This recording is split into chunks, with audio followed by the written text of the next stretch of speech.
మిత్రుడు శ్రీధర్ బాబు గారు గుర్తు చేసినట్టు సింగపూర్ ప్రభుత్వంతో స్కిల్ డెవలప్మెంట్ విషయంలో ఒక ఒప్పందాన్ని చేసుకున్నాం.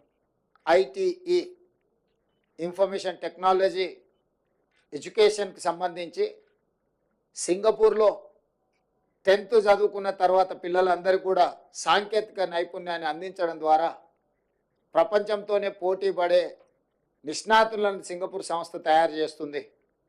అందుకే ఈరోజు తెలంగాణ రాష్ట్ర ప్రభుత్వం వాళ్ళతో ఒప్పందాలు చేసుకొని ఇక్కడ చదువుకునే విద్యార్థులను కూడా అక్కడికి తీసుకెళ్ళి వాళ్ళ ఐటీఈలో శిక్షణ ఇచ్చే విధంగా అక్కడి నుంచి కూడా విద్యార్థులను ఇక్కడికి తీసుకురావడం ద్వారా మన సంస్థల్లో కూడా వాళ్ళ విద్యార్థులు కొంతకాలం వచ్చి ఇక్కడ మన విద్యార్థులతో కలిసిమెలిసి చదువుకుంటే సాంకేతిక నైపుణ్యం పెరుగుతుంది, మన వాళ్ళకు కూడా అవగాహన పెంపొందుతుంది.